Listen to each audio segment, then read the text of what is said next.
Screen കാണുന്നുണ്ടോ?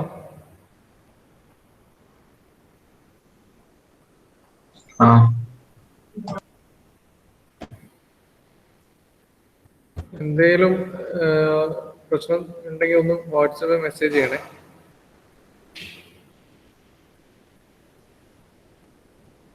Okay, അപ്പം screen കാണാലോ? ഓക്കെ, നമ്മൾ ലാസ്റ്റ് ക്ലാസ്സിൽ ഡിസ്കസ് ചെയ്തത് എച്ചിങ് എന്ന് പറയുന്ന ഫാബ്രിക്കേഷൻ ടെക്നിക്കിനെ പറ്റിയായിരുന്നു. എച്ചിങ് 2 ടൈപ്സ് ആണുള്ളത്, വെറ്റ് എച്ചിങ്ങും ഡ്രൈ എച്ചിങ്ങും, അല്ലെങ്കിൽ കെമിക്കൽ എച്ചിങ്ങും ഫിസിക്കൽ എച്ചിങ്ങും. സോ കെമിക്കൽ എച്ചിങ് അല്ലെങ്കിൽ വെറ്റ് എച്ചിങ് നമ്മൾ ഓൾറെഡി ഡിസ്കസ് ചെയ്ത് കഴിഞ്ഞു.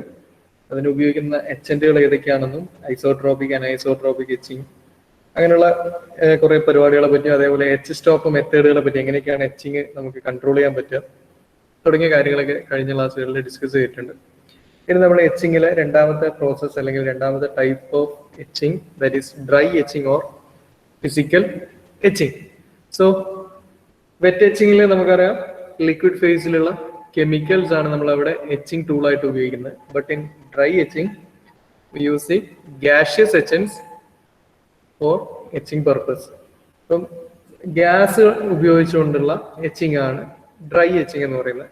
എന്തുകൊണ്ടാണ് ഇതിന് ഫിസിക്കൽ എച്ചിങ് അല്ലെങ്കിൽ ഡ്രൈ എച്ചിങ് എന്ന് പേര് വരാൻ കാരണം? നമുക്കറിയാം വെറ്റ് എച്ചിങ് കെമിക്കൽ ലിക്വിഡ്സ് ഉപയോഗിക്കുമ്പോൾ നമ്മളവിടെ ഒരു വെറ്റിംഗ് എന്ന് പറയുന്ന ഒരു പ്രോസസ്സ് നടക്കുന്നത്, അതായത് നനച്ചുകൊണ്ടാണ് അവിടെ മെറ്റീരിയൽ റിമൂവൽ നടക്കുന്നത്. ബട്ട് ഇൻ gaseous എച്ചൻസ് അല്ലെങ്കിൽ ഡ്രൈ എച്ചിങ്ങിൽ നമുക്ക് ഇതുപോലുള്ള വെറ്റിങ്ങോ കാര്യങ്ങളോ പോലെ, അതായത് ഡ്രൈ കണ്ടീഷനിലായിരിക്കും മെറ്റീരിയൽ റിമൂവൽ നടക്കുന്നത്. അപ്പൊ നമുക്ക് നോക്കാം എങ്ങനെയാണ് ഇത് നടക്കുന്നതെന്നും എങ്ങനെയൊക്കെയാണ് ഇതിന്റെ പ്രോസസ്സ് എന്നുള്ളതൊക്കെ, ഏത് ഗ്യാസ് ആണ് ഉപയോഗിക്കുക, ഇതൊക്കെയാണ് നമ്മളിനി പറയാൻ പോകുന്നത്. സോ പ്രധാനപ്പെട്ട ഡ്രൈ എച്ചിങ് ടെക്നിക്കുകളാണ് plasma etching, ion milling, then reactive ion etching. ഇതില് plasma etching. What is plasma? Plasma എന്താണെന്നുള്ളത് നമ്മൾ ഓൾറെഡി ഒരുപാട് സമയങ്ങളിൽ പറഞ്ഞിട്ടുണ്ട്. പ്ലാസ്മ എന്ന് പറയുന്നത് എന്താണ്? പോസിറ്റീവ്ലി ചാർജ്ഡ് അയോണും നെഗറ്റീവ്ലി ചാർജ്ഡ് ഇലക്ട്രോൺസും ആയിട്ട് ഒരു ഗാഷ്യസ് മോളിക്യൂൾ അല്ലെങ്കിൽ ഒരു ഗാഷ്യസ് എലമെന്റിനെ സ്പ്ലിറ്റ് ചെയ്യുന്ന അല്ലെങ്കിൽ സ്പ്ലിറ്റ് ചെയ്തിട്ടുള്ള ഒരു ചാർജ്ഡ് കണ്ടീഷനെയാണ് നമ്മൾ പ്ലാസ്മ സ്റ്റേജ് എന്ന് പറയുന്നത്. അപ്പോൾ നമ്മൾ ഓൾറെഡി എങ്ങനെയാണ് ഒരു പ്ലാസ്മ സ്റ്റേജിൽ ഒരു ഗ്യാസിനെ എത്തിക്കുക എന്നുള്ളത് നമ്മൾ പറഞ്ഞിട്ടുണ്ട്. ഹൈ എനർജി അല്ലെങ്കിൽ ഹൈ റേഡിയോ ഫ്രീക്വൻസി സോഴ്സ് ഉപയോഗിച്ചിട്ടോ അതല്ലെങ്കിൽ നല്ല ഡിസ്ചാർജ് കൊടുത്തിട്ടൊക്കെ നമുക്ക് പ്ലാസ്മ സ്റ്റേജ് അച്ചീവ് ചെയ്യാൻ പറ്റുമെന്നും നമ്മൾ ഡിസ്കസ് ചെയ്ത് വെച്ചിട്ടുണ്ട്. അപ്പോൾ പ്ലാസ്മ സ്റ്റേജിലുള്ള ഗ്യാസ് ഉപയോഗിച്ചിട്ടാണ് പ്ലാസ്മ എച്ചിങ് നടക്കുക. നമുക്ക് നോക്കാം. ഇവിടെ നിങ്ങൾക്കിപ്പോ ഒരു സബ്സ്ട്രേറ്റ് എലമെന്റ് ഉണ്ട്, അതായത് ആ സബ്സ്ട്രേറ്റ് എലമെന്റിലാണ് നമുക്ക് മെറ്റീരിയൽ റിമൂവൽ നടത്തേണ്ടുന്നത്. അപ്പം നമുക്ക് കഴിഞ്ഞ എച്ചിങ്ങിലൊക്കെ ആണെങ്കിൽ നമ്മുടെ എച്ചിങ് ടൂൾ എന്ന് പറയുന്നത്, എച്ചന്റ് എന്ന് പറയുന്നത് കെമിക്കൽ സൊല്യൂഷൻസ് ആയിരുന്നു. ഒരുപാട് എച്ചന്റുകളായിട്ട് ഉപയോഗിക്കുന്ന കുറെ ആൾക്കാരുടെ പേരൊക്കെ നമ്മൾ പഠിച്ചിട്ടുണ്ട്, പൊട്ടാസ്യം ഹൈഡ്രോക്സൈഡ് പോലുള്ളത്. അതേപോലെ ഐസോട്രോപിക് മെറ്റീരിയൽ ഒക്കെ ആണെങ്കിൽ HNA, അതായത് അസിഡിക് നേച്ചറിലുള്ള കെമിക്കൽസ് ഒക്കെയാണ്. പക്ഷെ ഇവിടെ നമ്മൾ പ്ലാസ്മ സ്റ്റേജ് അച്ചീവ് ചെയ്തിട്ടുള്ള ഗ്യാസ് ആണ് നമ്മളിവിടെ ഉപയോഗിക്കുന്നത്. അപ്പോൾ പ്ലാസ്മ സ്റ്റേജിലുള്ള ഗ്യാസ് മോളിക്യൂൾ ഗ്യാസിൽ നമുക്കറിയാം പോസിറ്റീവ്ലി ചാർജ്ഡ് അയോണും ഉണ്ടാവും, നെഗറ്റീവ്ലി ചാർജ്ഡ് ഇലക്ട്രോൺസും ഉണ്ടാവും. ഈ സബ്സ്ട്രേറ്റ് മെറ്റീരിയൽ എപ്പോഴും ഒരു നെഗറ്റീവ് ചാർജ് ആയിട്ടാണ് നമ്മൾ കീപ്പ് ചെയ്യുക. സബ്സ്ട്രേറ്റ് മെറ്റീരിയൽ ഒരു നെഗറ്റീവ് ചാർജ് എലമെന്റ് ആയിട്ട് കീപ്പ് ചെയ്യും. ഓക്കെ, സബ്സ്ട്രേറ്റ് മെറ്റീരിയൽ ഒരു നെഗറ്റീവ് ചാർജ് ആയിട്ട് കീപ്പ് ചെയ്യും. അപ്പോൾ നമുക്ക് ഈ സബ്സ്ട്രേറ്റിന്റെ അടുത്തേക്ക് പ്ലാസ്മ സ്റ്റേജിലുള്ള ഗ്യാസ് നമ്മൾ കൊണ്ടുവരുമ്പോൾ, അല്ലെങ്കിൽ പ്ലാസ്മ സ്റ്റേജിലുള്ള ഗ്യാസ്, അതായത് ഇത് ആക്ച്വലി ഒരു ക്ലോസ്ഡ് കണ്ടെയ്നറിലാണ് ഈ പ്രോസസ്സ് നടത്തുക. ഈ ക്ലോസ്ഡ് കണ്ടെയ്നറിനകത്ത് ഗ്യാസ് ഫില്ല് ചെയ്തിട്ടുണ്ടാവും. അപ്പോൾ ഈ ഗ്യാസിന് ഈ സൈഡിൽ നിന്നും രണ്ട് സൈഡിൽ നിന്നും ഞാൻ ഹൈ ഡിസ്ചാർജ് കൊടുക്കുകയാണ്, അല്ലെങ്കിൽ ഹൈ റേഡിയോ ഫ്രീക്വൻസി സോഴ്സ് ഞാൻ കണക്ട് ചെയ്യാണ്. ഒരു റേഡിയോ ഫ്രീക്വൻസി സോഴ്സ് അല്ലെങ്കിൽ ഹൈ കറണ്ട് രണ്ട് സൈഡിൽ നിന്നും ഞാൻ നല്ല രീതിയിൽ ഹൈ പൊട്ടൻഷ്യൽ കൊടുക്കുമ്പോൾ ഈ കണ്ടെയ്നറിനകത്തുള്ള ഗ്യാസ് എന്താവും? പ്ലാസ്മ സ്റ്റേജിലേക്ക് എത്തും. അപ്പോൾ പ്ലാസ്മ സ്റ്റേജിൽ എത്തിയ ഗ്യാസിൽ നമുക്കറിയാം പോസിറ്റീവ്ലി ചാർജ്ഡ് അയോണും നെഗറ്റീവ്ലി ചാർജ്ഡ് ഇലക്ട്രോൺസും ഉണ്ടാവുക. അപ്പോൾ ഇതിനകത്തുള്ള പോസിറ്റീവ് ചാർജ് അയോൺസ് എന്ത് ചെയ്യുന്ന വെച്ചാൽ ഈ സബ്സ്ട്രേറ്റ് എലമെന്റിൽ വന്ന് ഹിറ്റ് ചെയ്യും. ആണ് ഇവിടെ കാണിച്ചിട്ടുള്ള അയോൺസ് വന്നിട്ട് സബ്സ്ട്രേറ്റിന്റെ സർഫസിൽ ഹിറ്റ് ചെയ്യും. നമ്മൾ എവിടെയൊക്കെയാണോ മാസ്ക് വെച്ചിട്ടുള്ളത്, ഇവിടേക്ക് ഇപ്പൊ മാസ്ക് ഉണ്ടെങ്കിൽ മാസ്ക് ഇല്ലാത്ത സ്ഥലങ്ങളിൽ, ഇപ്പൊ നിങ്ങളുടെ ഈ ഫിഗറിനകത്ത് മാസ്ക് ഒന്നും കാണിച്ചിട്ടില്ല, ജനറൽ പ്രൊസീജിയറാ പറയുന്നത്. ഇപ്പൊ പോസിറ്റീവ്ലി ചാർജ്ഡ് അയോൺസ് വന്നിട്ട് നല്ലൊരു ഇമ്പാക്റ്റിൽ അല്ലെങ്കിൽ നല്ല high energy positive charge ion ആണ്. കാരണം പ്ലാസ്മ സ്റ്റേജ് എന്ന് പറയുന്നത് ഹൈ എനർജി സ്റ്റേറ്റ് ആണ്. അപ്പോൾ ഇതിലെ പോസിറ്റീവ്ലി ചാർജ്ഡ് അയോൺസ് നമ്മുടെ സബ്സ്ട്രേറ്റ് മെറ്റീരിയലിന്റെ സർഫസിൽ വന്ന് ഹിറ്റ് ചെയ്യും. അങ്ങനെ ഹിറ്റ് ചെയ്തിട്ട് ഇവിടുന്ന് റിലീസ് ആവുമ്പോൾ ഈ പോസിറ്റീവ് ചാർജ് അയോണും മെറ്റീരിയൽ മോളികൾ അല്ലെങ്കിൽ നെഗറ്റീവ് മെറ്റീരിയലിൽ ഒരു നെഗറ്റീവ് ഇലക്ട്രോണിനെയും ക്യാപ്ചർ ചെയ്തിട്ട് ഇവിടുന്ന് റിലീസ് ചെയ്ത് പോകുന്നതായത്. ഇത് മെറ്റീരിയലിന്റെ പാർട്ടാണ്, ഇത് അയോൺ പാർട്ടാണ്. അപ്പോൾ പോസിറ്റീവ് ചാർജ് അയോൺസ് വന്ന് ഹിറ്റ് ചെയ്യുന്ന സമയത്ത് മെറ്റീരിയലിൽ നിന്നും ഓരോ ഇലക്ട്രോൺസിനെ അല്ലെങ്കിൽ ഒരു നെഗറ്റീവ് ചാർജ് പാർട്ടിക്കിളിനെ കൂടെ കൂട്ടിയിട്ട് ഇയാളങ്ങ് പോകും. ഇത് ഗ്യാസ് ആയിട്ട് ഇവാപറേറ്റ് ചെയ്ത് പോകും. സോ സിമ്പിൾ ആയിട്ട് പ്ലാസ്മ ഗ്യാസിലെ അയോൺസ് വന്ന് നമ്മുടെ സബ്സ്ട്രേറ്റ് മെറ്റീരിയൽ ഹിറ്റ് ചെയ്യുകയും സബ്സ്ട്രേറ്റിന്റെ മെറ്റീരിയൽ റിമൂവൽ നടത്തിയിട്ട് അത് ഗ്യാസ് ആയിട്ട് ഇവാപറേറ്റ് ചെയ്ത് പോകും. ഇതിന് പോകാൻ വേണ്ടിയുള്ള ഔട്ട്സൈഡ് പോകാനുള്ള ഡക്റ്റും അതിന് വേണ്ടുന്ന വെന്റൊക്കെ ഇവിടെ പ്രൊവൈഡ് ചെയ്തിട്ടുണ്ടാവും. ആക്ച്വലി ഇതൊരു ക്ലോസ്ഡ് കണ്ടെയ്നറിലാണ് ഈ പ്രോസസ്സിങ് പ്ലാസ്മ എച്ചിങ് എന്ന് പറയുന്ന പ്രോസസ്സിങ് ചെയ്യുക. മോസ്റ്റ് ഓഫ് ദ കേസ് ഇതിനകത്ത് ലോ പ്രഷറാണ് നമ്മൾ കീപ്പ് ചെയ്യുക. ഈ കണ്ടെയ്നറിനകത്ത് low pressure, most of the case vacuum പ്രഷറാണ് ഇതിനകത്ത് കീപ്പ് ചെയ്യുക. വാക്വം പ്രഷർ കണ്ടീഷനിലാണ് ഇത് ചെയ്യുക. അപ്പോൾ ഒരു ലോ ടെമ്പറേച്ചർ വാക്വം പ്രഷർ കണ്ടീഷനിലാണ് നമ്മൾ ഈ പ്ലാസ്മ എച്ചിങ് അല്ലെങ്കിൽ ഡ്രൈ എച്ചിങ്ങിലെ പ്ലാസ്മ എച്ചിങ് എന്ന് പറയുന്ന പ്രോസസ് ചെയ്യുക. സോ ഇവിടെ ഗ്യാസ് ആണ് നമ്മുടെ എച്ചന്റ് ആയിട്ട് വരുന്നത്. അപ്പൊ ഈ ഗ്യാസ് മോളിക്യൂൾസിനെ നമ്മൾ ഹൈ ഫ്രീക്വൻസി അല്ലെങ്കിൽ high radio frequency or high potential supply ചെയ്തിട്ട് will convert in to plasma stage. Then positively charged ion of plasma എന്ത് ചെയ്യും, നമ്മുടെ വേഫറിന്റെ മേളിൽ അല്ലെങ്കിൽ സബ്സ്ട്രേറ്റിന്റെ മേളിൽ ഇമ്പാക്ട് നടക്കും, ഒരു ഹിറ്റിംഗ് നടക്കും, ഒരു ഫിസിക്കൽ ഹിറ്റിംഗ് നടക്കും. ആ ഹിറ്റിങ്ങിന്റെ കാരണമായിട്ട് ഈ മെറ്റീരിയലിൽ നിന്നും മെറ്റീരിയലും കൂടി അല്ലെങ്കിൽ നമ്മുടെ സബ്സ്ട്രേറ്റ് മെറ്റീരിയലും കൂടി ഇയാളുടെ കൂടെ ക്ലബ് ചെയ്തിട്ട് എന്ത് ചെയ്യും, പുറത്തേക്ക് വേപ്പറായിട്ട് അല്ലെങ്കിൽ ഗ്യാസ് ആയിട്ട് തന്നെ ഇവിടുന്ന് പോകും. അപ്പൊ എവിടെയൊക്കെയാണോ പ്ലാസ്മ സ്റ്റേജ് അല്ലെങ്കിൽ പ്ലാസ്മ അയോൺസ് വന്നിട്ട് ഹിറ്റ് ചെയ്തിട്ടുള്ള അവിടെ നിന്നൊക്കെ മെറ്റീരിയൽ റിമൂവൽ നടക്കും. This is basic plasma etching procedure. അതിൽ തന്നെ ഒരു റിയാക്റ്റീവ് പ്ലാസ്മ എച്ചിങ് എന്ന് പറഞ്ഞിട്ട് വേറൊന്നും കൂടി ഉണ്ട്. ഇവിടെ നിങ്ങൾക്ക് കാണാൻ പറ്റും. കൺസെപ്റ്റൊക്കെ സെയിം ആണ്. ഇവിടെ നിങ്ങൾക്ക് നോക്കിയാൽ നമ്മുടെ മെറ്റീരിയൽ ഇവിടെ താഴെ കാണിച്ചിട്ടുണ്ട്. ഈ ഹാച്ച് ചെയ്ത സർഫസ് ഇതാണ് നമ്മുടെ മെറ്റീരിയൽ. ഇനീഷ്യലി ഈ മെറ്റീരിയൽ കംപ്ലീറ്റ് ഇങ്ങനെ ഫുൾ ആയിട്ടുണ്ടായിരുന്നു, ഒരു റെക്ടാങ്കുലർ പീസ് ആയിരുന്നു. ഇവിടെ ഞാൻ മാസ്ക് പ്രൊവൈഡ് ചെയ്തിട്ടുണ്ട്. മാസ്ക് എന്തിനു വേണ്ടിയിട്ടാ, നമുക്ക് എവിടെയാണോ എന്റെ ഡിസൈഡ് ഏരിയ അത് ഡിഫൈൻ ചെയ്യുന്നതാണ് മാസ്ക്. അപ്പൊ ഇങ്ങനെ മാസ്ക് വെച്ച് കഴിഞ്ഞാൽ എനിക്കിത് ഈ മാസ്ക് ഇല്ലാത്ത സ്ഥലത്ത് മാത്രമേ മെറ്റീരിയൽ റിമൂവൽ നടത്തേണ്ടത്. അപ്പോൾ നേരത്തെ പറഞ്ഞ പോലെ ഇതൊരു ക്ലോസ്ഡ് ചേംബറിനകത്ത് തന്നെയാണ് ഉള്ളത്. ഇതൊരു ക്ലോസ്ഡ് ചേംബറാണ്, ഇങ്ങനെ ക്ലോസ്ഡ് കണ്ടീഷനിലാന്ന് വെച്ചു. ഈ ക്ലോസ്ഡ് ചേംബറിനുള്ളിൽ ഇപ്പൊ എന്തൊക്കെയുണ്ട്, നമ്മുടെ സബ്സ്ട്രേറ്റ് മെറ്റീരിയൽ ഉണ്ട്, സബ്സ്ട്രേറ്റിന്റെ മുകളിൽ ഞാൻ പ്രൊവൈഡ് ചെയ്ത മാസ്ക് ഉണ്ട്, ഇതിനുള്ളിൽ സം ഗ്യാസസ് ഉണ്ട്. അപ്പൊ ഇതിൽ എന്താണ് ഈ റിയാക്റ്റീവ് പ്ലാസ്മ എച്ചിങ് അല്ലെങ്കിൽ പ്ലാസ്മ എച്ചിങ്ങിൽ ഞാൻ നേരത്തെ പറഞ്ഞ പ്ലാസ്മ എച്ചിങ്ങില് സിമ്പിൾ ആയിട്ട് നമ്മുടെ ജസ്റ്റ് ഗ്യാസിനെ പ്ലാസ്മ സ്റ്റേജിലേക്ക് കൺവേർട്ട് ചെയ്തിട്ട് ചെയ്യുന്ന ഈ ഒരു പരിപാടി ഇത് റിലേറ്റീവ്ലി സ്മോൾ റേറ്റ് ആയിരിക്കും. എച്ചിങ് റേറ്റ് എന്ന് പറയുന്നത് വളരെ സ്മോൾ ആയിരിക്കും. അതായത് അബൌട്ട് ഒരു 0.1 മൈക്രോമീറ്റർ പെർ മിനിറ്റ് അല്ലെങ്കിൽ ഒരു 100 ആങ്സ്ട്രം പെർ മിനിറ്റ് ഒക്കെയാണ് ഈ നോർമൽ പ്ലാസ്മ എച്ചിങ്ങിന്റെ റേറ്റ് എന്ന് പറയുന്നത്. വളരെ എച്ചിങ് റേറ്റ് വളരെ സ്ലോ ആണ്.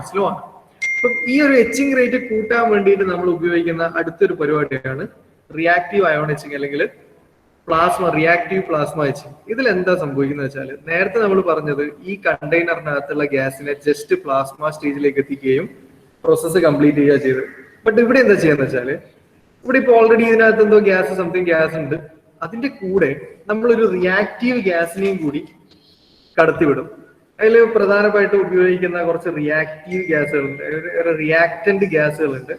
അതിൽ പ്രധാനമായിട്ട് ഉപയോഗിക്കുന്ന അല്ലെങ്കിൽ മോസ്റ്റ് ഓഫ് ദി കേസും യൂസ് ചെയ്യുന്ന ഒരു റിയാക്റ്റന്റ് ഗ്യാസ് ആണ് CCl2F2. അതിന്റെ പേരെന്താ അറിയാം?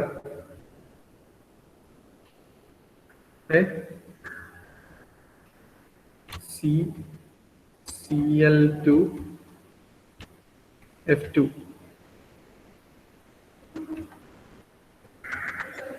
Carbon chlorofluoride. കാർബൺ ക്ലോറോഫ്ലൂറൈഡോ?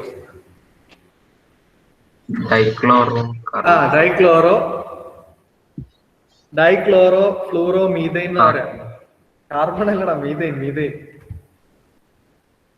നമുക്ക് നോക്കാം. CCl2F2 എന്ന് പറഞ്ഞാൽ ഡൈക്ലോറോ ഫ്ലൂറോ മീഥൈൻ ആണ് കേട്ടോ. ഇതൊരു ഗ്യാസ് ആണ്, ഇത് റിയാക്ടന്റ് ഗ്യാസ് ആണ്. ഈ ഗ്യാസ് നമ്മൾ ഇതിലേക്ക് ആഡ് ചെയ്യുന്നത് ഞാൻ പറഞ്ഞു പ്ലാസ്മ എച്ചിങ്ങിനകത്ത് നമുക്ക് റേറ്റ് വളരെ കുറവാണ്. അപ്പം എച്ചിങ് റേറ്റ് കൂട്ടാനുള്ള ഒരു പരിപാടിയാണ് ഞാൻ പറയുന്നത്. അപ്പോൾ ഈ കണ്ടെയ്നറിനകത്തേക്ക് ഞാൻ ഈ CCl2F2 പോലുള്ള റിയാക്റ്റീവ് ഗ്യാസുകളെ, റിയാക്ട് ചെയ്യുന്ന ഗ്യാസുകളെയാണ് റിയാക്റ്റീവ് ഗ്യാസ്, അതായത് പ്ലാസ്മയായിട്ട് റിയാക്ട് ചെയ്യുന്നത്, അതായത് റിയാക്റ്റീവ് ഗ്യാസിനെ ഞാൻ സപ്ലൈ ചെയ്യും. ഓൾറെഡി ഇതിനകത്ത് ഞാൻ ഇവിടുന്ന് പുറത്തേക്ക് ഒരു റേഡിയോ ഫ്രീക്വൻസി സോഴ്സ് വെച്ചിട്ട് ഈ കണ്ടെയ്നറിന്റെ ഉള്ളിലുള്ള കണ്ടീഷൻ, ഇപ്പൊ ഒരു പ്ലാസ്മ സ്റ്റേജ് കണ്ടീഷനിലാണ് ഈ കണ്ടെയ്നർ നിലവിലുള്ളത്. ഇതിനകത്തേക്ക് ഞാൻ ഈ റിയാക്റ്റീവ് ഗ്യാസുകളെ പാസ് ചെയ്യും. അപ്പൊ റിയാക്റ്റീവ് ഗ്യാസും ഇതിനകത്ത് ഇൻസൈഡിലുള്ള പ്ലാസ്മ സ്റ്റേജിലുള്ള ഗ്യാസ് മോളിക്യൂൾസും ഓൾറെഡി അവിടെ ഉണ്ട്. അപ്പൊ ഈ റിയാക്റ്റീവ് ഗ്യാസും ഈ പ്ലാസ്മ സ്റ്റേജും തമ്മിൽ ഒരു കെമിക്കൽ റിയാക്ഷൻ നടക്കുകയും ഇതിന്റെ ഭാഗമായിട്ട് ഒരു റിയാക്റ്റീവ് ന്യൂട്രൽസ് എന്ന് പറയുന്ന റാഡിക്കൽസ് ഫോം ചെയ്യും. നമ്മൾ ഈ അയച്ച ഗ്യാസിന്റെ ഒരു ബൈ പ്രൊഡക്റ്റ് ആയിട്ട് ഇവിടെ റിയാക്റ്റീവ് ന്യൂട്രൽസ് അല്ലെങ്കിൽ ഒരു റാഡിക്കൽ മോളിക്യൂൾസ് ഇവിടെ ഫോം ചെയ്യും. സിമ്പിൾ ആയിട്ട് പറഞ്ഞു കഴിഞ്ഞാൽ ഇതിനകത്ത് ഇപ്പൊ ആരൊക്കെ ഉണ്ടാവുമെന്ന് ചോദിച്ചാൽ, ഞാൻ ഇതേപോലെ ഒരു ഗ്യാസിന് ഇതിനകത്തേക്ക് പാസ് ചെയ്ത് കഴിഞ്ഞാൽ ഇതിന്റെ ഉള്ളിൽ ഒബ്വിയസ്ലി പോസിറ്റീവ്ലി ചാർജ്ഡ് അയോൺസ് ഉണ്ടാവും, നെഗറ്റീവ്ലി ചാർജ്ഡ് ഇലക്ട്രോൺസ് ഉണ്ടാവും. അതിന്റെ കൂടെ ഞാൻ നേരത്തെ അയച്ച CCl2F2 എന്ന് പറയുന്ന നമ്മുടെ റിയാക്റ്റീവ് ഗ്യാസും കൂടി കടത്തി വിട്ട് കഴിഞ്ഞാൽ ഇതിനകത്ത് ഒരു പുതിയ എലമെന്റ് കൂടി ഉണ്ടാവും. ദാറ്റ് ഈസ് റിയാക്റ്റീവ് ന്യൂട്രൽസ്, അല്ലെങ്കിൽ ഇതൊരു റാഡിക്കൽ ഫോർമാറ്റ് ആണ്. ഒരു റിയാക്റ്റീവ് ന്യൂട്രൽസ് ഇത്രയും സിമ്പിൾ ആയിട്ട് ഓർത്താൽ മതി. പുതിയ ഒരാളും കൂടി ഉണ്ടാവും. അതാണ് ഈ N എന്ന് പറഞ്ഞിട്ട് കാണിച്ചേക്കുന്നത്. ഇനി നേരത്തെ പോലെ നമ്മുടെ സബ്സ്ട്രേറ്റ് മെറ്റീരിയലിലേക്ക് വന്നിട്ട് ഹിറ്റ് ചെയ്യും. നേരത്തെ പോസിറ്റീവ്ലി ചാർജ്ഡ് അയോൺസ് മാത്രമാണ് ഹിറ്റ് ചെയ്തതെങ്കിൽ ഇവിടെ പോസിറ്റീവ്ലി ചാർജ്ഡ് അയോൺസും ഹിറ്റ് ചെയ്യും. അതിന്റെ കൂടെ തന്നെ ഈ റിയാക്റ്റീവ് ന്യൂട്രൽസും വന്ന് ഹിറ്റ് ചെയ്യും. നമ്മൾ ഈ സബ്സ്ട്രേറ്റ് എപ്പോഴും ഒരു നെഗറ്റീവ് ചാർജ് ആയിട്ടാണ് കീപ്പ് ചെയ്യുന്നത്. അപ്പോ പോസിറ്റീവ്ലി ചാർജ്ഡ് അയോണും വന്ന് ഹിറ്റ് ചെയ്യും, ഈ ന്യൂട്രൽസും വന്ന് ഹിറ്റ് ചെയ്യും. ഓക്കെ, ഇനി ഇതിനകത്ത് എന്തുകൊണ്ട് എച്ചിങ് റേറ്റ് കൂടുന്നതെന്ന് വെച്ചാൽ നേരത്തെ പോസിറ്റീവ്ലി ചാർജ്ഡ് അയോൺസ് മാത്രം, അയാളുടെ എനർജി മാത്രമേ ഇങ്ങോട്ട് വന്ന് ഇമ്പാക്ട് ചെയ്തിട്ടുണ്ടായിരുന്നുള്ളൂ. ബട്ട് ഇവിടെ റിയാക്റ്റീവ് ന്യൂട്രൽസും കൂടി വന്ന് ഹിറ്റ് ചെയ്യുന്നതുകൊണ്ട് കുറച്ചുകൂടി എനർജി കൂടുതലാണ്. അതായത് സബ്സ്ട്രേറ്റിലേക്ക് വന്ന് വീഴുന്ന അല്ലെങ്കിൽ ഹിറ്റ് ചെയ്യുന്ന, ഇമ്പാക്ട് ചെയ്യുന്ന എനർജി എന്ന് പറയുന്നത് ഹൈ എനർജി. അതുകൊണ്ട് തന്നെ നല്ല രീതിയിലുള്ള മെറ്റീരിയൽ റിമൂവൽ നടക്കും. ദെൻ ഈ റിയാക്റ്റീവ് ന്യൂട്രൽസിന്റെ ഒരു പ്രത്യേകത എന്ന് പറഞ്ഞാൽ ഇതിന് നമ്മുടെ മെറ്റീരിയലിന്റെ നോർമൽ സർഫസും എച്ച് ചെയ്യാൻ പറ്റും, അതേപോലെ സൈഡ് സർഫസ് അല്ലെങ്കിൽ സൈഡ് വാൾ ഹൊറിസോണ്ടൽ ഡയറക്ഷനിലും എച്ചിങ് നടത്താനുള്ള കഴിവ് റിയാക്റ്റീവ് ന്യൂട്രൽസിലുണ്ട്. പക്ഷെ നമ്മുടെ അയോൺസിന്, പോസിറ്റീവ്ലി ചാർജ് അയോൺസിന് പൊതുവെ നോർമൽ സർഫസിനെ എച്ച് ചെയ്യാൻ മാത്രമുള്ള കാപ്പബിലിറ്റിയേ ഉള്ളൂ. അപ്പൊ നമുക്ക് ഒരേ സമയം ഡീപ്പായിട്ടും കട്ട് ചെയ്യണം, അതേപോലെ സൈഡിലേക്കും കട്ടിങ് വരണം. അപ്പോ അവിടെ ഈ റിയാക്റ്റീവ് ന്യൂട്രൽസ് ഉണ്ടാകുമ്പോൾ ഇയാള് നോർമൽ സൈഡും കട്ട് ചെയ്യും, ഹൊറിസോണ്ടൽ അല്ലെങ്കിൽ വെർട്ടിക്കലും കട്ടിങ് നടത്തും, ഹൊറിസോണ്ടലും കട്ടിങ് നടത്തും. സോ ഇങ്ങനെ രണ്ട് എലമെന്റ് കൂടിയിട്ടാണ് ഇവിടെ മെറ്റീരിയൽ റിമൂവൽ നടത്തുന്നത്, ഈ റിയാക്റ്റീവ് ന്യൂട്രൽസും പോസിറ്റീവ്ലി ചാർജ്ഡ് അയോൺസും. അതുകൊണ്ട് തന്നെ ഇതിന്റെ എച്ചിങ് റേറ്റ് എന്ന് പറയുന്നത് നേരത്തെ പ്ലാസ്മ സ്റ്റേജ്, നോർമൽ പ്ലാസ്മ സ്റ്റേജിനേക്കാളും കമ്പയർ ചെയ്യുമ്പോൾ ഒരുപാട് ഹയർ ആയിരിക്കും. ഞാൻ നേരത്തെ പറഞ്ഞത് ഒരു 100 ആങ്സ്ട്രോം പെർ മിനിറ്റ് ആണെങ്കിൽ ഈ ഒരു കണ്ടീഷനാണ് നമ്മൾ യൂസ് ചെയ്യുന്നതെങ്കിൽ ആ 100നെ ഒന്നുകൂടി ആക്സിലറേറ്റ് ചെയ്തിട്ട് 2000 ആങ്സ്ട്രോം പെർ മിനിറ്റ് വരെ എച്ചിങ് റേറ്റ് ഇതിനെ കൂട്ടാൻ പറ്റും. സോ ഇതില് പ്ലാസ്മ സ്റ്റേജിലാണ് നമ്മൾ ഇവിടെ വർക്കിംഗ് കംപ്ലീറ്റ് കൺട്രോൾ ചെയ്യുന്നത്. ഇനി എനിക്ക് ഇവിടെ എച്ചിങ് കൺട്രോൾ ചെയ്യണം. അടുത്ത എന്റെ ഒരു ക്വസ്റ്റ്യൻ ഇതാണ്. നമ്മൾ നേരത്തെ കേസിൽ നമുക്ക് എച്ചിങ് കൺട്രോൾ ചെയ്യാൻ ഡോപ്പന്റ് കൺട്രോൾ മെത്തേഡും അതേപോലെ ഇലക്ട്രോലിറ്റിക് അല്ലെങ്കിൽ ഇലക്ട്രോലൈറ്റ് ഉപയോഗിച്ചുകൊണ്ടുള്ള ആ ഒരു പ്രോസസ് ഉപയോഗിച്ചുകൊണ്ടുള്ള എച്ചിങ് കൺട്രോൾ ഒക്കെയാണ് നമ്മൾ ഇവിടെ അവിടെ ചെയ്തിട്ടുണ്ടായിരുന്നത്. ഇവിടെ നമുക്ക് എച്ചിങ് കൺട്രോൾ ചെയ്യാൻ എന്ത് ചെയ്താൽ മതി? എനിക്കിപ്പോ എച്ചിങ് സ്റ്റോപ്പ് ചെയ്യണം. ഇപ്പൊ ഇതെങ്ങനെ എച്ചിങ് നടന്നുകൊണ്ടിരിക്കുന്നുണ്ട്, ഈ കണ്ടീഷനിൽ ഇപ്പൊ ഇവിടെ ഒരു ഗ്രൂവ് ക്രിയേറ്റ് ചെയ്തിട്ടുണ്ട്. എനിക്കിപ്പോ എച്ചിങ് നിർത്തണം, എന്ത് ചെയ്താൽ മതി? ഓഫ് ചെയ്താൽ മതി. എന്താ ഓഫ് ചെയ്യണ്ടേ? സോഴ്സ്, ഈ റേഡിയോ ഫ്രീക്വൻസി സോഴ്സ് കട്ട് ചെയ്താൽ മതി അല്ലെ? ഈ കണക്ഷൻ അങ്ങ് കട്ട് ചെയ്താൽ മതി, അല്ലെങ്കിൽ അത് ഓഫ് ചെയ്താൽ മതി.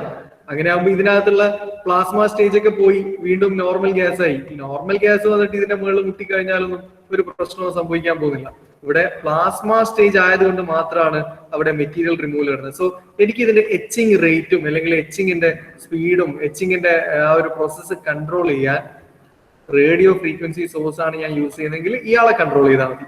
നേരെ മറിച്ച് ഞാനിവിടെ ഒരു കറണ്ട് ഹൈ പൊട്ടൻഷ്യലാണ് കൊടുക്കുന്നതെങ്കിൽ പൊട്ടൻഷ്യൽ കൺട്രോൾ ചെയ്താൽ മതി. സോ നമുക്ക് കൺട്രോൾ ചെയ്യാൻ കുറച്ചുകൂടി ഈസിയാണ് ഈ പരിപാടി. ഞാൻ പറഞ്ഞു ഇത് നമ്മളൊരു വാക്വം കണ്ടീഷനിലൊക്കെയാണ് പൊതുവെ ഇത് ചെയ്യുന്നത്. ഞാൻ പറഞ്ഞു 2000 angstrom per minute the plasma etching can increase the etching rates in the order of 2000 angstrom per minute വരെ നമുക്ക് ഇതിന്റെ റേറ്റ് ഇൻക്രീസ് ചെയ്യാൻ പറ്റും. The increasing etching rate is primarily due to increase mean free path of reacting gas molecules in the depth to be etched. ഞാൻ പറഞ്ഞു ഇവിടെ positively charged അയോൺസും അതേപോലെ reactive ന്യൂട്രൽസും ഉണ്ട്. ഇവരുടെയൊക്കെ ഗ്യാസ് മോളിക്യൂൾസ് ആണ് ഫ്രീ പാത്ത്. ഒരു മീൻ ഫ്രീ പാത്ത് എന്ന് പറഞ്ഞാൽ എന്താ, അതായത് ഈ ഒരു സ്റ്റേജിൽ പ്ലാസ്മ സ്റ്റേജിൽ എത്തിക്കഴിഞ്ഞാൽ ഇതിനകത്ത് ഗ്യാസിയസ് മോളിക്യൂള് പോസിറ്റീവ്ലി ചാർജ് അയോണും നെഗറ്റീവ്ലി ചാർജ് ഇലക്ട്രോൺസും ആയിട്ട് സ്പ്ലിറ്റ് അപ്പ് ചെയ്യുന്നതോടുകൂടി ഇതിന് ഫ്രീ പാത്ത്, ഇതിന് സഞ്ചരിക്കാനുള്ള ആ ഒരു ഫ്രീഡം മാക്സിമം ആണ്. ഗ്യാഷ്യസ് സ്റ്റേജ് ആണ്. അതുകൊണ്ട് തന്നെ മാക്സിമം സ്ഥലങ്ങളിൽ പരമാവധി ഈ കാണിച്ച പോലെ 4 or 5 അയോൺസ് ഒന്നും അല്ല ഒരു കണ്ടീഷനിൽ ഉണ്ടാവുക, ഒരു പ്ലാസ്മ കണ്ടീഷനിൽ ഉണ്ടാവാം. ഇതേപോലെ ലാക്സ് ഓഫ് അയോൺസും ലാക്സ് ഓഫ് റിയാക്റ്റീവ് ന്യൂട്രൽസും മെറ്റീരിയലിന്റെ ഏതൊക്കെ പാർട്ടാണോ നമ്മൾ മാസ്ക് ചെയ്യാതെ വെച്ചേക്കുന്നത് അവിടെയൊക്കെ വരികയും അവിടെയൊക്കെ മെറ്റീരിയൽ റിമൂവൽ വളരെ എളുപ്പത്തിൽ നടക്കുകയും ചെയ്യും. ഓക്കെ, സോ ഈ എച്ചിങ് പ്രോസസ്സ് പ്ലാസ്മ എച്ചിങ് അല്ലെങ്കിൽ റിയാക്റ്റീവ് പ്ലാസ്മ എച്ചിങ് എന്ന് പറയും. ദെൻ ഏറ്റവും ഇമ്പോർട്ടന്റ് ആയിട്ടുള്ള ഈ ഗ്യാഷ്യസ് എച്ചന്റ് ഉപയോഗിച്ചുകൊണ്ടുള്ള മറ്റൊരു മെത്തേഡാണ് DRIE പ്രോസസ്. കഴിഞ്ഞതിന്റെ മുമ്പത്തെ യൂണിവേഴ്സിറ്റി എക്സാമിനാണ്, ഫസ്റ്റ് യൂണിവേഴ്സിറ്റിക്കാണോ അല്ല അവരുടെ സപ്ലിമെന്ററിക്കാണോ ഓർക്കുന്നില്ല, ഏതോ ഒരു എക്സാമിന് ചോദിച്ച question explain about the dry process എന്നാണ്. പക്ഷെ അന്ന് ക്വസ്റ്റ്യൻ പേപ്പറിൽ ഡ്രൈ പ്രോസസ് എന്ന് പറഞ്ഞിട്ട് ഇങ്ങനെ ഉണ്ടായിരുന്നല്ലോ, DRY എന്നാ അവർ ക്വസ്റ്റ്യൻ പേപ്പറിൽ കൊടുത്തത്. അപ്പൊ എല്ലാരും കുട്ടികളൊക്കെ എഴുതിയത് നിങ്ങൾ ഇപ്പൊ പറഞ്ഞ പ്ലാസ്മ എച്ചിങ്. പക്ഷെ ആൻസർ കീയിൽ വന്നത് എന്താ അറിയോ, അവർ ഉദ്ദേശിച്ചത് ഇതായിരുന്നു, DRIE ആയിരുന്നു. ബട്ട് ക്വസ്റ്റ്യൻ പേപ്പറിലെ ടൈപ്പിംഗ് മിസ്റ്റേക്ക് വന്നുകൊണ്ട് ഈ പ്ലാസ്മ എച്ചിങ് എഴുതിയവർക്കും മാർക്ക് കൊടുക്കാൻ പറഞ്ഞു, DRIE എഴുതിയവർക്കും മാർക്ക് കൊടുക്കാൻ പറ്റും. പിന്നെ ഇതേ ക്വസ്റ്റ്യൻ തന്നെ ഒരിക്കൽ റിപ്പീറ്റ് ചെയ്തു വന്നു. അന്ന് ചോദിച്ചത് explain about reactive ion etching. അതായത് ഇതിന്റെ ഫുൾ ഫോം എന്ന് പറയുന്നത് D for deep, deep reactive ion etching. ഇതാണ് DRIE process, deep reactive ion etching. പക്ഷെ ക്വസ്റ്റ്യൻ പേപ്പറിൽ വന്നത് explain about reactive ion etching, reactive ion etching. അപ്പൊ അന്നും ആൻസർ കീയിൽ ഇതാണ് എഴുതാൻ വേണ്ടിയിട്ട് പറഞ്ഞത്. ആൻസർ കീയിൽ പറഞ്ഞത് DRIE പ്രോസസ് എക്സ്പ്ലെയിൻ ചെയ്തിട്ടുണ്ടെങ്കിൽ കൊടുക്കണം എന്നാണ്. ബട്ട് നമ്മൾ ഇപ്പൊ പറഞ്ഞതും ആക്ച്വലി റിയാക്റ്റീവ് അയോൺ എച്ചിങ് ആണ്. കാരണം ഒരു റിയാക്റ്റീവ് ഗ്യാസ് സപ്ലൈ ചെയ്തിട്ട് നമ്മൾ ചെയ്യുന്നതിനാണ് നമ്മൾ റിയാക്റ്റീവ് അയോൺ എച്ചിങ് എന്ന് പറയാം.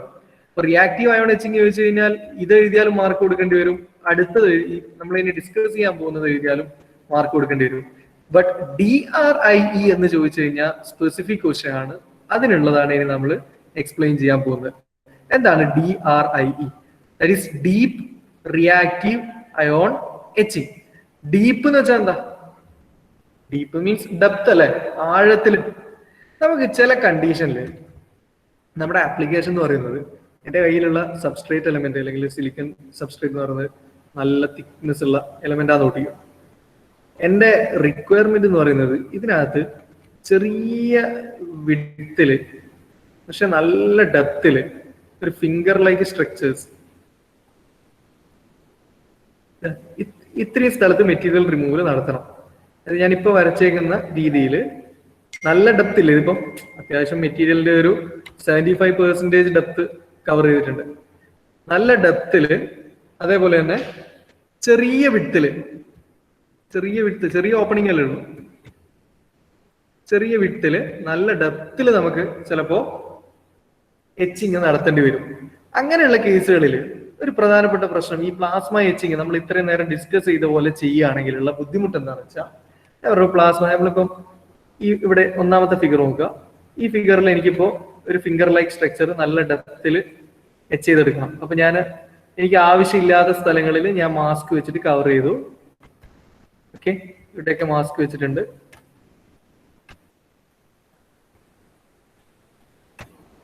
നേരത്തെ പോലെ പ്ലാസ്മ സ്റ്റേജിൽ ഞാൻ എന്ത് ചെയ്യുന്നുണ്ട്, ഒരു റിയാക്റ്റീവ് ഗ്യാസ് ഒക്കെ വെച്ചിട്ടുള്ള, ഇപ്പൊ നമ്മൾ ഡിസ്കസ് ചെയ്ത പോലെ റിയാക്റ്റീവ് ന്യൂട്രൽസും അതേപോലെ പോസിറ്റീവ്ലി ചാർജ്ഡ് അയോൺ ഒക്കെ വന്നിട്ട് നമ്മുടെ മെറ്റീരിയലിൽ ഹിറ്റ് ചെയ്യുന്നുണ്ട്.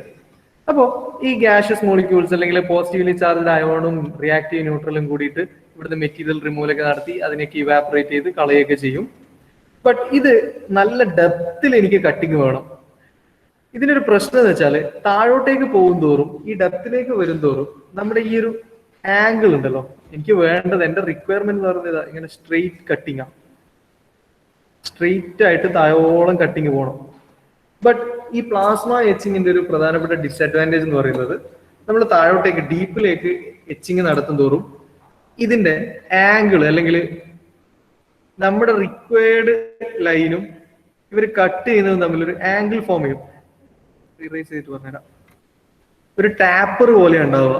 പ്ലാസ്മ എച്ചിങ്ങിന്റെ പ്രശ്നം അങ്ങനെയാണ്. അതായത് വെറ്റ് എച്ചിങ് ആണെങ്കിൽ, വെറ്റ് എച്ചിങ് നമുക്കറിയാം കെമിക്കൽ സൊല്യൂഷനാണ്. ഇവിടെയൊക്കെ സൊല്യൂഷൻ ഇറങ്ങി വരും. അപ്പൊ സൊല്യൂഷൻ കോണ്ടാക്ട് ഉള്ള എല്ലാ സ്ഥലത്തും എച്ചിങ് നടക്കുമായിരുന്നു. ബട്ട് ഡ്രൈ എച്ചിങ്ങില് ഗ്യാഷ്യസ് മോളിക്യൂൾസ് ആണ്. നമുക്കറിയാം മീൻ ഫ്രീ പാത്ത് ഒക്കെ ഉണ്ടെങ്കിലും നല്ല ഡെപ്തിൽ ചെറിയ വിട്ടാണ്, അതായത് ചെറിയ ഓപ്പണിംഗ് ആണ്. ഇതിലിപ്പോ ഫിഗറിൽ എൻലാർജ് ചെയ്ത് കാണിച്ചു എന്നേ ഉള്ളൂ. ഞാൻ നേരത്തെ വരച്ച പോലെ വളരെ ചെറിയ ഓപ്പണിങ്ങിൽ നല്ല ഡെപ്തിലേക്ക് പോകണം. അപ്പോ താഴോട്ടേക്ക് ഗ്യാസ് ഇറങ്ങി പോകുന്നതിനൊക്കെ ബുദ്ധിമുട്ടുണ്ടാവും. അതായത് ഡെപ്തിലേക്ക് വരും തോറും നമുക്ക് വേണ്ടുന്ന റിക്വയർഡ് ഷേപ്പ് എന്ന് പറയുന്ന ഒരു വേർട്ടിക്കൽ കട്ടിംഗ് ആണ്. പക്ഷെ ഒരു വെഡ്ജ് പോലെ അല്ലെങ്കിൽ ഒരു ടാപ്പർ പോലെ ഇതേപോലെ ചെരിഞ്ഞ് കട്ടിങ് വരാനുള്ള സാധ്യതയുണ്ട്. അപ്പോൾ ഏറ്റവും താഴെയെത്തുമ്പോഴേക്കും എന്തായിരിക്കും, വളരെ ഡയമീറ്റർ കുറഞ്ഞ് വരുന്നതായിട്ട് ഒരു ഫീലിംഗ് ഉണ്ടാവും. മേലേലുള്ളത് ഓക്കെ, ഇവിടെയൊക്കെ എന്റെ മാസ്ക് ഉള്ളത് കൊണ്ട് ഇവിടെയൊക്കെ കറക്റ്റ് കട്ടിങ് കാണുന്നു. ബട്ട് ഡെപ്തിലേക്ക് വരുന്തോറും ഈ കട്ടിങ്ങിന്റെ ഡയമീറ്റർ കുറയാനുള്ള സാധ്യതയുണ്ട്. അതായത് ഒരു ആംഗിൾ ഫോം ചെയ്യാൻ, ഒരു ആംഗിളിൽ കട്ടിങ് നടക്കാനുള്ള സാധ്യതയുണ്ട്. ആ ആംഗിളാണ് ഇവിടെ തീറ്റ എന്ന് പറഞ്ഞിട്ട് കാണിച്ചിട്ടുള്ളത്. എനിക്ക് റിക്വയർഡ് എന്റെ കട്ടിങ് എന്ന് പറയുന്നത് വേർട്ടിക്കൽ കട്ടിങ് ആണ്. അതാണ് ഇവിടെ ഡോട്ടഡ് ലൈൻ കാണിച്ചത്. ബട്ട് ആക്ച്വലി കട്ട് ചെയ്ത് പോകുന്നത് ചിലപ്പോൾ ഇതേപോലെ ഒരു ആംഗുലർ ഷേപ്പിലായിരിക്കും, ഒരു ടാപ്പറിങ് പോലെ ആയിരിക്കും. സോ ഈ ഒരു ആംഗിൾ ഫോർമേഷനുള്ള സാധ്യത പൊതുവെ റിയാക്റ്റീവ് അയോൺ എച്ചിങ് ഉപയോഗിച്ചിട്ട് ചെറിയ വിഡ്ത്തും ചെറിയ ഓപ്പണിങ്ങും ഹൈ ഡെപ്തും ഉള്ള കട്ടിങ്ങിൽ വരാൻ സാധ്യതയുണ്ട്. അപ്പൊ നമുക്ക് വേണ്ടുന്നത് കൃത്യമായിട്ട് വേർട്ടിക്കൽ കട്ടിങ് തന്നെ നടക്കണം. എത്ര ഡെപ്തിൽ പോയാലും താഴോളം കുത്തനെ തന്നെ കട്ട് ചെയ്ത് പോകണം. അതിനു വേണ്ടിയിട്ട് ഉപയോഗിക്കുന്ന ഒരു സ്പെഷ്യൽ മെത്തേഡാണ് DRIE പ്രോസസ്. ഡീപ്പ് ആയിട്ട്, അതായത് ഡെപ്തില് കട്ട് ചെയ്ത് പോവുക. അതാണ് ഡീപ്പ് റിയാക്റ്റീവ് അയോൺ എച്ചിങ്. അപ്പൊ അതിലെന്താ സംഭവിച്ചാൽ നേരത്തെ പോലെ വേറെ മാറ്റങ്ങളൊന്നുമില്ലേ.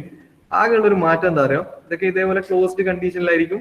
നേരത്തെ പോലെ ഇവിടുന്ന് എടുത്തിട്ട് ഒരു റേഡിയോ ഫ്രീക്വൻസി സോഴ്സ് കൊടുത്തിട്ടുണ്ടാവും. അപ്പൊ ഇതിനകത്ത് നേരത്തെ പോലെ നമ്മുടെ റിയാക്റ്റന്റ് ഗ്യാസും പോസിറ്റീവ് ചാർജ് അയോണും നെഗറ്റീവ് ചാർജ് ഇലക്ട്രോൺസ് ഒക്കെ കൂടി ഒരു സൂപ്പ് പോലെ ഉണ്ടാവുക. കംപ്ലീറ്റ് ഒരു മിക്സ് ആയിട്ട് ഉണ്ടാവുക. ദെൻ മാസ്ക് വെക്കാത്ത സ്ഥലങ്ങളിലൊക്കെ ഈ ഗ്യാഷ്യസ് മോളിക്യൂൾസിലെ അയോൺസും ന്യൂട്രൽസും വന്ന് റിയാക്റ്റീവ് ന്യൂട്രൽസും വന്ന് ഹിറ്റ് ചെയ്യും. അപ്പൊ മെറ്റീരിയൽ റിമൂവൽ നടക്കും. അങ്ങനെ മെറ്റീരിയൽ റിമൂവൽ നടക്കുന്നതിനോടൊപ്പം തന്നെ ഇവിടെ ഒരു പരിപാടിയും കൂടി ഇവർ ചെയ്യും. അതായത് ഇതായിരുന്നല്ലോ, ഇങ്ങനെയായിരുന്നല്ലോ എന്റെ മെറ്റീരിയൽ ഫസ്റ്റ് ഉണ്ടായിരുന്നത്.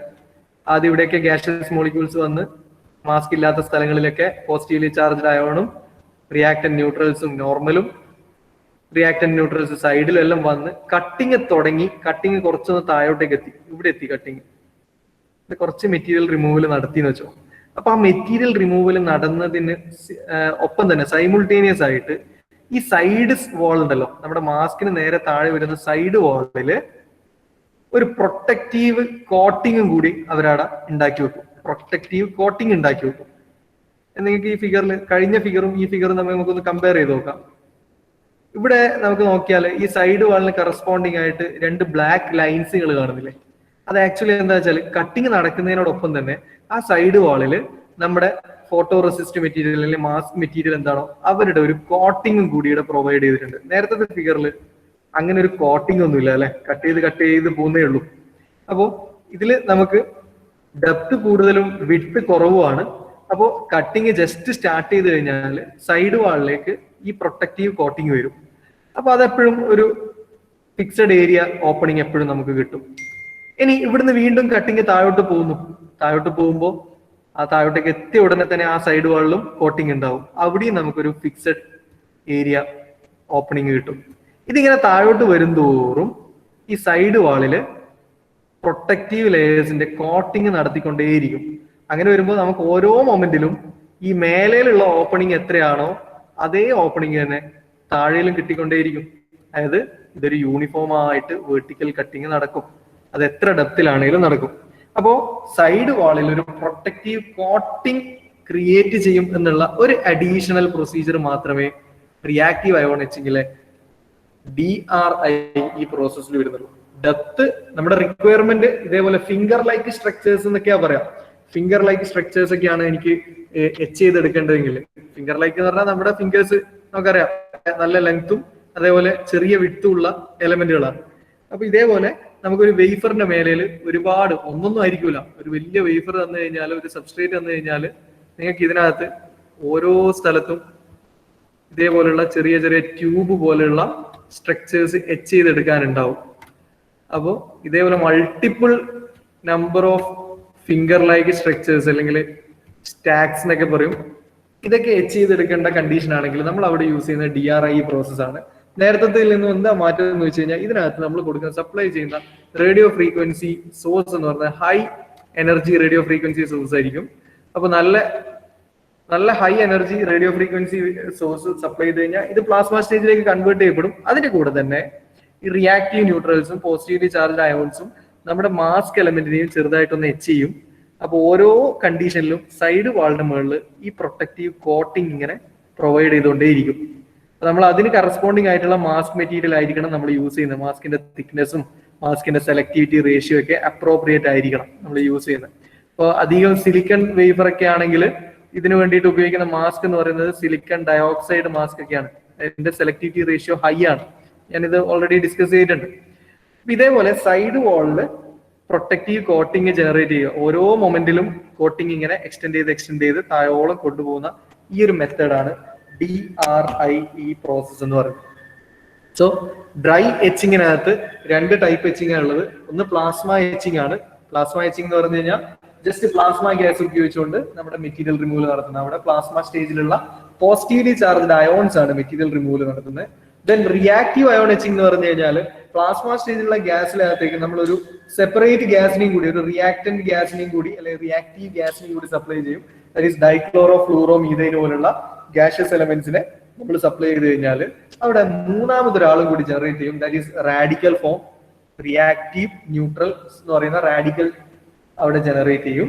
അപ്പൊ അതിനകത്തുള്ള പോസിറ്റീവ്ലി ചാർജ്ഡ് അയോൺസും റിയാക്റ്റീവ് ന്യൂട്രൽസും ആണ് പിന്നെ നമ്മുടെ മെറ്റീരിയൽ റിമൂവലിനെ ഇമ്പാക്ട് ചെയ്യുന്നത്, അല്ലെങ്കിൽ ആ മെറ്റീരിയൽ റിമൂവലിനെ ഒന്നുകൂടി എൻഹാൻസ് ചെയ്യുന്നത്. സോ നല്ല ഹൈ റേറ്റിൽ 2000 ആങ്സ്ട്രം പെർ മിനിറ്റിലൊക്കെയാണ് റിയാക്റ്റീവ് അയോൺ എച്ചിങ് നടക്കുന്നത്.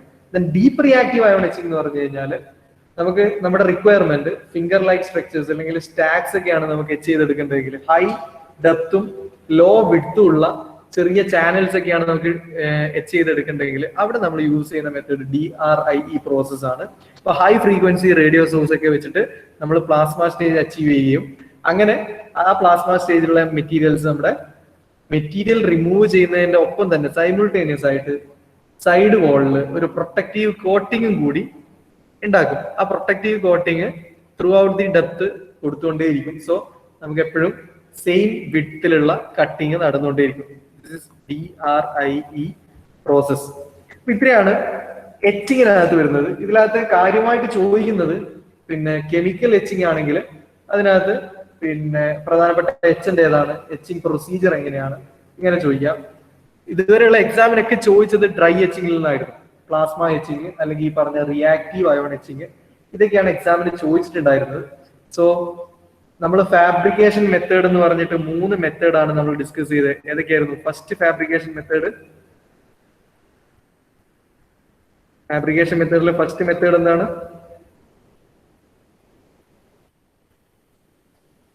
Hello, deposition. 2 ടൈപ്പ് ഡെപ്പോസിഷൻ പഠിച്ചിട്ടുണ്ട്. That is physical, chemical. ഓർമ്മോണെ ഇതൊക്കെ എക്സാമിന് വരുന്നതാണ്. ദെൻ പാറ്റേണിങ്, ഏറ്റവും ഇമ്പോർട്ടന്റ് ഒരു മെത്തേഡാണ് ലിത്തോഗ്രഫിക് മെത്തേഡ്. ലിത്തോഗ്രഫി എന്ന് പറഞ്ഞു കഴിഞ്ഞാൽ നമ്മുടെ കയ്യിലുള്ള പാറ്റേണിനെ നമ്മുടെ മെറ്റീരിയലിലേക്ക് ട്രാൻസ്ഫർ ചെയ്യാം. അതിനു വേണ്ടിയിട്ടാണ് ലിത്തോഗ്രഫി അല്ലെങ്കിൽ ലിത്തോഗ്രഫിക് മെത്തേഡ് യൂസ് ചെയ്തത്. ദെൻ അടുത്തൊരു പ്രൊസീജിയർ അല്ലെങ്കിൽ ഒരു ഫാബ്രിക്കേഷൻ പ്രൊസീജിയർ ആണ് etching procedure. That is dry എച്ചിങ്ങും വെറ്റ് എച്ചിങ്ങും. ആയി കഴിഞ്ഞാൽ ഇനി ഈ മൊഡ്യൂളിൽ നമ്മൾ പഠിക്കുന്നത് കുറച്ച് മെംസ് ബേസ്ഡ് ആയിട്ടുള്ള കമ്പണൻസ്, അതിന്റെ ഫാബ്രിക്കേഷൻ മെത്തേഡ് എങ്ങനെയൊക്കെയാണ് അത് പ്രൊഡ്യൂസ് ചെയ്യാന്നുള്ളത്. അതിൽ പ്രധാനപ്പെട്ടതാണ് ഒന്ന് pressure sensor, MEMS based pressure sensor. ഈ പ്രഷർ സെൻസർ എങ്ങനെയാണ് നമ്മളിപ്പോൾ പഠിച്ച മെത്തേഡുകളൊക്കെ ഉപയോഗിച്ചിട്ട് ക്രിയേറ്റ് ചെയ്തെടുക്കുക. അതേപോലെ മെംസ് ബേസ്ഡ് ആയിട്ടുള്ള ആക്സിലറോമീറ്റർ, എന്താണ് ആക്സിലറോമീറ്റർ എന്ന് നമുക്കറിയണം. അതേപോലെ അതിന്റെ ഫാബ്രിക്കേഷൻ എങ്ങനെയാണ്. ഇവിടെയൊക്കെ നിങ്ങൾക്ക് നോക്കിയാൽ മനസ്സിലായി, ഇവിടെയൊക്കെ ഓരോ ഫിംഗർ ലൈക്ക് സ്ട്രക്ചേഴ്സ് ഉണ്ട്. ഈ ഒരു മെറൂൺ കളറിലുള്ള വേഫർ ഇതൊരു ഫുള്ളി കംപ്ലീറ്റ് റെക്ടാംഗിൾ ആയിരുന്നു. ബട്ട് ഇതിനകത്തൊക്കെ ചെറിയ ഗ്രൂസ് എച്ച് ചെയ്തെടുത്തിട്ടുണ്ട്. ഇതൊക്കെയാണ് ഡീപ്പ് റിയാക്റ്റീവ് അയോൺസ് വെച്ചിട്ട് അയോൺ എച്ചിങ് ഒക്കെ വെച്ചിട്ട് എച്ച് ചെയ്തെടുക്കുന്നത്. നമുക്ക് ഇതൊക്കെ പഠിക്കാം, എന്താണ് ആക്സിലറോമീറ്റർ എന്നുള്ള, അതിന്റെ ഫാബ്രിക്കേഷൻ എങ്ങനെയാണ്, ഫാബ്രിക്കേഷൻ നടത്തുന്നത് എങ്ങനെയാണ്, ഇതൊക്കെയാണ് ഇതിന് പഠിക്കാനുള്ളത്. പിന്നെ ഏറ്റവും ഇമ്പോർട്ടന്റ് ആയിട്ടുള്ള ഒരു മെത്തേഡ് ഉണ്ട്, ലിഗ പ്രോസസ്. ലിഗ പ്രോസസ് നിങ്ങൾ പഠിച്ചിട്ടുണ്ടാവുമല്ലോ, LIGA ഉണ്ടോ? ഹലോ, പേര് കേട്ട പോലെ ഉണ്ട്. ലിഗ പ്രോസസ് എന്ന് പറഞ്ഞാല് ആക്ച്വലി 3 മെത്തേഡുകളുടെ കോമ്പിനേഷൻ ആണ്. ലിഗയിലെ LI എന്ന് വെച്ചാൽ ലിത്തോഗ്രഫി, നമ്മൾ പഠിച്ചതാണ്. Then G means galvanoforming and A means abforming. നമുക്ക് അതൊരു വീഡിയോ കണ്ടിട്ട് പഠിക്കലാണ് ഏറ്റവും എളുപ്പം. അതിന്റെ തിയറിയിലേക്കൊന്നും വലിയ സംഭവമായിട്ടൊന്നും പോകേണ്ടതില്ല. ലിഗ പ്രോസസ്സിന്റെ ഒരു സിമ്പിൾ വീഡിയോ ഉണ്ട്. ഒരു മൈക്രോ ഗിയർ എങ്ങനെയാണ് ലിഗ പ്രോസസ് ഉപയോഗിച്ച് ഉണ്ടാക്കുക. വീഡിയോ ഇതല്ല, ഞാൻ വേറെ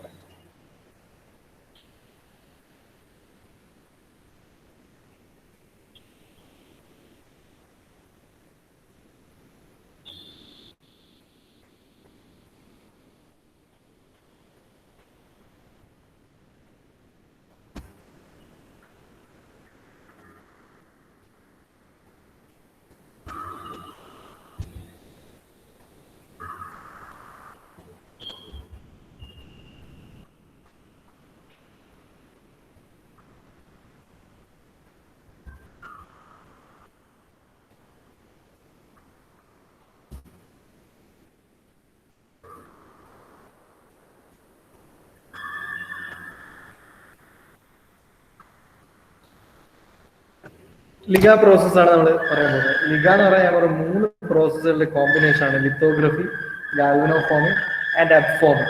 എന്താണ് ലിത്തോഗ്രഫി എന്നുള്ളത് നമുക്കറിയാം. ഇവിടെ നമുക്ക് ഒരു സബ്സ്ട്രേറ്റ് മെറ്റീരിയൽ ഉണ്ട്. നമ്മൾ ഒരു മൈക്രോ ഗിയർ ആണ് ലിഗ പ്രോസസ് ഉപയോഗിച്ചിട്ട് ചെയ്യാൻ പോകുന്നത്. ഇപ്പൊ ലിഗയിലെ LI ലിത്തോഗ്രഫിയാണ് ആദ്യം ചെയ്യുക. ഇവിടെ നമുക്ക് ഒരു സബ്സ്ട്രേറ്റ് ഉണ്ട്. സബ്സ്ട്രേറ്റിന്റെ മുകളിൽ ഒരു ലെയർ അപ്ലൈ ചെയ്തിട്ടുണ്ട്. ലിഗ പ്രോസസ്സിലെ ഫസ്റ്റ് സ്റ്റെപ്പ് എന്താ? നമ്മൾ ആദ്യം സബ്സ്ട്രേറ്റിന്റെ മുകളിൽ എന്ത് ചെയ്യണം?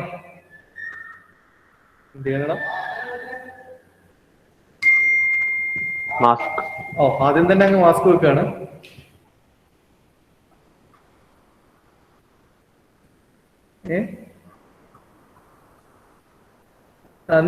എന്നാ മാസ്ക് വെച്ചു എന്നിട്ടോ അപ്പൊ തന്നെ എച്ചിങ്ങും തുടങ്ങും അല്ലെ?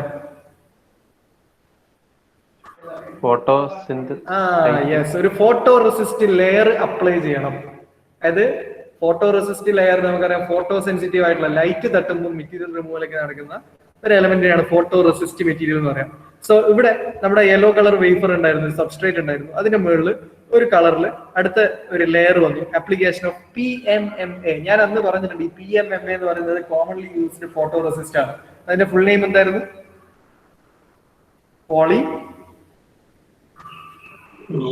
പോളിമീഥൈൽ മെത്അക്രിലേറ്റ്. പോളിമീഥൈൽ മെത്അക്രിലേറ്റ് എന്ന് പറയുന്ന ഫോട്ടോ റെസിസ്റ്റ് ലെയർ അപ്ലൈ ചെയ്തു. ഓക്കെ, ഇനിയാണ് മാസ്ക് വെക്കേണ്ടത്. നമുക്ക് ഗിയർ ആണ് ഉണ്ടാക്കുന്നത്. സോ ഗിയറിന്റെ സ്ട്രക്ചറിലുള്ള അല്ലെ ഗിയറിന്റെ ആ ഒരു പാറ്റേൺ ഒരു മാസ്ക് വെക്കണം. മാസ്ക് വെച്ചു. അവിടെ ഇപ്പൊ 3 ഗിയേഴ്സ് ജനറേറ്റ് ചെയ്യാനുള്ള അല്ലെങ്കിൽ 3 ഗിയേഴ്സിന്റെ ഷേപ്പിലുള്ള മാസ്ക് വെച്ചിട്ടുണ്ട്. ഇനിയോ ലിത്തോഗ്രഫി ആയിട്ടില്ല. ഇനി ഇതിനകത്തേക്ക് നമ്മൾ UV ലൈറ്റ് പോലുള്ള ലൈറ്റ് സപ്ലൈ ചെയ്തിട്ട് ഈ പാറ്റേണിനെ നമ്മുടെ ഫോട്ടോ റെസിസ്റ്റിന്റെ മുകളിലേക്ക് ട്രാൻസ്ഫർ ചെയ്യണം, വേണ്ടേ? സോ അടുത്തായിട്ട് ലൈറ്റ് എക്സ്പോസ് എന്ന് പറഞ്ഞാൽ ലൈറ്റ് സപ്ലൈ ചെയ്തു, UV ലൈറ്റ് എക്സ്പോസ് ചെയ്തു. ഓക്കെ, അപ്പോ ആ പാറ്റേണിന് കണക്കായിട്ട് ലൈറ്റ് താഴേക്ക് വരുന്നുണ്ട് എന്ന് കാണിച്ചതാണ്. നമ്മുടെ ഫോട്ടോ റെസിസ്റ്റ് ലെയറാണ് ഈ ഒരു പിങ്ക് കളറിലുള്ളത്. അതിലേക്ക് ലൈറ്റ് ആ പാറ്റേണിന്റെ ഉള്ളിൽ മാസ്കിന്റെ ഉള്ളിലൂടെ വരുന്നത് ജസ്റ്റ് ഒന്ന് കാണിച്ചതാണ്. ഇനി മാസ്ക് എടുത്തു മാറ്റും. എടുത്തു മാറ്റി അല്ലെ? എടുത്തു മാറ്റിയപ്പോ എന്തുണ്ട്? ആ മാസ്കിലുള്ള അതേ ഷേപ്പ് ഇവിടെ ജനറേറ്റ് ചെയ്തിട്ടുണ്ട് അല്ലെങ്കിൽ ട്രാൻസ്ഫർ ചെയ്തിട്ടുണ്ട്. നമ്മുടെ ഫോട്ടോ റെസിസ്റ്റ് ലെയറിന്റെ മുകളിലേക്ക് ട്രാൻസ്ഫർ ചെയ്ത് കഴിഞ്ഞു. This is lithography. അപ്പൊ ലിഗയിലെ LI കംപ്ലീറ്റ് ആയി. ഇനി G, ദാറ്റ് ഈസ് ഗാൽവനോഫോമിംഗ്. എന്താ